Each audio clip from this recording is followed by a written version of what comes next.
नमस्कार साथियों, आपका स्वागत है प्रैक्टिस बुक के इस ऑनलाइन यूट्यूब प्लेटफॉर्म पर।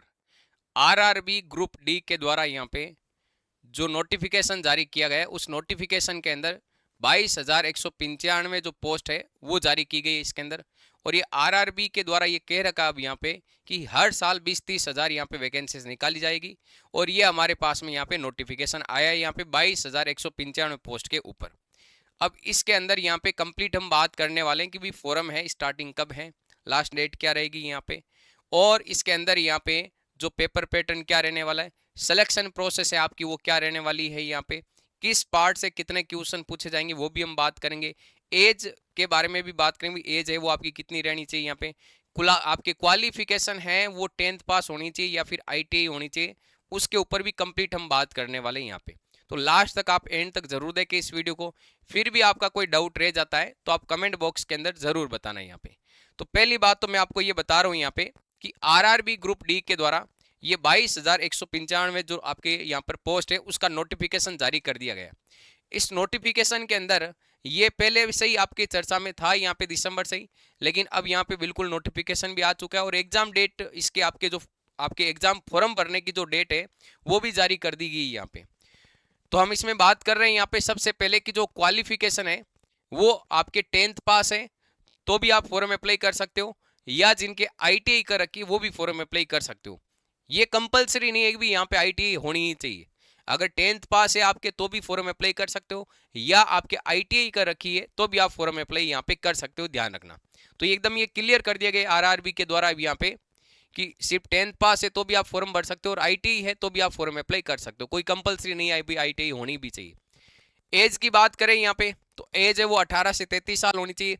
और OBS के अंदर जो है यहाँ पे जो आपके एज रिलैक्सेशन दे रखा है वो आपके 3 साल का, और बाकी कैटेगरी के अंदर 5 साल की यहाँ पे छूट दे रखी है एज के अंदर, ध्यान रखना। इंपॉर्टेंट डेट के अंदर आप ये ध्यान रखना यहाँ पे 31 जनवरी है, ये आपके 31 जनवरी से फॉर्म स्टार्ट हो गए हैं यहाँ पे। और लास्ट जो डेट रहेगी यहाँ पे फॉर्म भरने की वो 2 मार्च रहेगी यहाँ पे, और पेमेंट फीस की है वो आपके 4 मार्च के आसपास रहेगी यहाँ पे। तो ध्यान में रखना यहाँ पे फॉर्म है वो 31 जनवरी से भरे जाएंगे और 2 मार्च से इसके लिए यहाँ पे लास्ट डेट है, ध्यान रखना। अब यहाँ पे आपके OBC का सर्टिफिकेट और EWS का जो सर्टिफिकेट है वो आपके 1 अप्रैल 2025 के बाद का होना चाहिए और 2 मार्च 2026 से पहले का होना चाहिए। अगर इसके बीच का अगर आपकी सर्टिफिकेट है तो आप इसके अंदर अप्लाई यहाँ पे कर सकते हो, इसके अंदर अप्लाई करना पड़ेगा, ध्यान रखना। ये सर्टिफिकेट 1 अप्रैल 2025 के बाद का और 2 मार्च 2026 से पहले का होना चाहिए, ये ध्यान में रखना। इसके बीच का यहाँ पे OBC और EWS का आपके सर्टिफिकेट होना चाहिए, ध्यान रखना। फिर हम बात करते हैं यहाँ पे इंपॉर्टेंट डेट्स जो दे रखी है यहाँ पे, ये दिसंबर से ही आपकी चर्चा में चल रहा था तो ये जो आपके न्यूज़ के अंदर तो आ गया था यहाँ पे, लेकिन फॉर्म भरने की डेट आपकी यहाँ पर 31 जनवरी अब दे दी गई है यहाँ पे, और लास्ट डेट है वो आपकी यहाँ पर आपके 2 मार्च रहेगी, इसके अंदर ध्यान में रखना। और पेमेंट फीस है वो आपके 4 मार्च इसके अंदर दे रखी है। अब ध्यान में रखना यहाँ पे भी फॉर्म भरते समय आप बिल्कुल भी कोई भी गलती ना करें, अच्छे से आप फॉर्म अप्लाई करें यहाँ पे प्रॉपर डिटेल देखकर, और प्रॉपर आपका नाम और फादर नाम जो भी डिटेल्स है वो अच्छे से भरे आप यहाँ पे। अगर फिर भी कोई भी आपका करेक्शन हो जाता है, पहली बात तो अच्छे से भरे आप, ध्यान रखकर करेक्शन करना ही नहीं है। फिर भी अगर कोई गलती हो भी जाती है तो आप करेक्शन की डेट भी इसके अंदर दे रखी है, भी आप करेक्शन है वो आपके 5 मार्च से लेकर 14 मार्च के बीच तक आप कर सकते हो।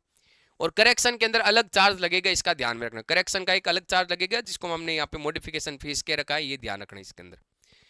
और फिर हम बात करते हैं यहाँ पे इसके अंदर की जो हमारे पास में जो पोस्ट आ रखी है वो आपके, और उसके अंदर इनिशियल जो आपके पेमेंट रहेगा वो आपके 18,000 रहेगा यहाँ पे, और एज बता रखी है यहाँ पे, और टोटल जो पोस्ट है वो आपकी 22,195 इसके अंदर पोस्ट आ रखी है।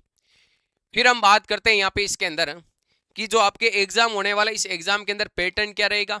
तो सबसे पहले मैं आपको ये बता देता हूँ कि एग्जाम के अंदर जो आपका पेपर होने वाला है उस पेपर के अंदर ये ध्यान में रखना विशेष तौर से कि सबसे पहले आपके इसके अंदर यहाँ पे कंप्यूटर बेस्ड एक टेस्ट होगा, सबसे पहले कंप्यूटर बेस्ड इसके अंदर टेस्ट होगा। ये टेस्ट होने के बाद में आपके यहाँ पर आपके फिजिकल एफिशिएंसी टेस्ट होगा, ध्यान में रखना, PET कहते हैं जिसको। और उसके बाद में आपका यहाँ पे डॉक्यूमेंट वेरिफिकेशन होगा और आपके मेडिकल टेस्ट भी होगा, ध्यान रखना यहाँ पे। इनसे आपको यहाँ पे गुजरना पड़ेगा। और इसके अंदर यहाँ पे फिजिकल टेस्ट के अंदर आप ये ध्यान में रखें, यहाँ पे ज़्यादा कुछ नहीं होता है, थोड़ी बहुत आपके रनिंग होती है, इसके अंदर थोड़ा वेट लेकर के आपको यहाँ पे दौड़ना होता है, ये ध्यान रखना। और जो सीबीटी टेस्ट होता है इसके अंदर यहाँ पे आपके नेगेटिव मार्किंग रहती है, और नेगेटिव मार्किंग रहती है वो आपके 1/3 रहती है, ध्यान में रखना। तो सबसे पहले यहाँ पे आपके ध्यान में रखना सीबीटी टेस्ट होगा, फिर पीईटी होगा इसके अंदर, फिर डॉक्यूमेंट वेरिफिकेशन होगा, और फिर आपके यहाँ पर मेडिकल टेस्ट होगा इसके अंदर, ध्यान रखना। और नेगेटिव मार्किंग जो रहेगी सीबीटी टेस्ट में वो आपके 1/3 रहेगी, ये ध्यान रखना। अगर गलत क्वेश्चन होता है तो नेगेटिव मार्किंग आपकी 1/3 रहेगी यहाँ पे। फिर हम बात करते हैं यहाँ पे इसकी फीस स्ट्रक्चर के बारे में, कि जब आप फॉर्म अप्लाई करते हो यहाँ पे, तो जितने भी कैंडिडेट है उनकी जो फीस है वो ध्यान में रखना, यहाँ पे 500 रुपये आपके फीस रहेगी इसके अंदर, ध्यान रखना। और इसके अलावा SC ST वगैरह जो कैटेगरी अलग, उनके लिए 250 रुपये यहाँ पे फीस रहेगी। और ये मेंशन कर रखा है कि अगर कोई कैंडिडेट एग्जाम देता भी है यहाँ पे तो उसको फीस रिफंड की जाएगी, और जो एग्जाम नहीं देगा उसकी फीस रिफंड यहाँ पे नहीं हो पाएगी, ये बिल्कुल कह रखा है यहाँ पे, ध्यान रखना। और फिर यहाँ पे पेपर पैटर्न की बात करें तो यहाँ पे पेपर पैटर्न के अंदर हमें ये दे रखा है यहाँ पे कि पेपर का जो टाइमिंग होगा टोटल वो आपके 90 मिनट का टाइमिंग रहेगा यहाँ पे, जिसमें जनरल साइंस का आपके वेटेज है वो आपके यहाँ पर 25 क्वेश्चनों का वेटेज है, और जो आपके यहाँ पर मैथमेटिक्स है उसका जो वेटेज है वो आपके 25 क्वेश्चनों का है, और जनरल इंटेलिजेंस एंड आपके रीजनिंग का जो आपके वेटेज है वो 30 क्वेश्चनों का है, और जनरल आपके अवेयरनेस और करंट अफेयर्स का जो वेटेज है वो 20 क्वेश्चनों का है, यहाँ पे ध्यान रखना। तो इसमें हम ये कह सकते हैं यहाँ पे कि रीजनिंग, मैथ और साइंस इनका वेटेज बहुत ज़्यादा है, और रीजनिंग का सबसे ज़्यादा हम कहेंगे यहाँ पे, क्योंकि 30 क्वेश्चन है वो आपके यहाँ से पूछे जाएंगे, और मैथ और साइंस के अंदर 25-25 क्वेश्चन आएंगे। तो टोटल जो क्वेश्चन रहेंगे इस तरीके से आपके 100 क्वेश्चन रहने वाले। तो ये फिक्स कर दिया गया है यहाँ पे आरआरबी के द्वारा, इस सब्जेक्ट के भी इस पोर्शन के इतने ही क्वेश्चन पूछे जाएंगे। तो आप अच्छे से इनकी तैयारी कर सकते हो इन सब्जेक्ट की, और बहुत जल्द आपके सामने यहाँ पे क्लासेज हैं वो भी देखने को मिलेगी इससे रिलेटेड यहाँ पे। और साइंस की कुछ क्लास है, मैथ्स रीजनिंग की आपके लगाई हुई है, उनको भी आप देख सकते हो, और वापस नया आपके क्लासेज का जो शेड्यूल होगा वो आपको जल्द ही बता दिया जाएगा वापस। फिर नेक्स्ट हम बात करते हैं इसके अंदर यहाँ पे फिजिकल टेस्ट के अंदर। और फिजिकल टेस्ट में यहाँ पे जो आपके मेल कैंडिडेट है, अगर सीवीटी क्लियर हो जाता है तो फिजिकल टेस्ट के अंदर मेल कैंडिडेट को 35 किलो का वेट लेकर के 2 मिनट के अंदर 100 मीटर की डिस्टेंस तय करनी पड़ती है। और वहीं पर अगर फीमेल कैंडिडेट है तो उसको 20 केजी का वेट लेकर 2 मिनट के अंदर 100 मीटर की डिस्टेंस है वो तय करनी पड़ती है। तो ज़्यादा ऐसा कुछ नहीं है फिजिकल टेस्ट के अंदर। अगर आप सीबीटी क्लियर कर लेते हो तो आप यहाँ पे अच्छे से इसके अंदर सरकारी नौकरी पा सकते हो। और 10th पास जो स्टूडेंट्स हैं उनके लिए तो ये एक अच्छा मौका है यहाँ पे, ध्यान रखना, नौकरी करने का।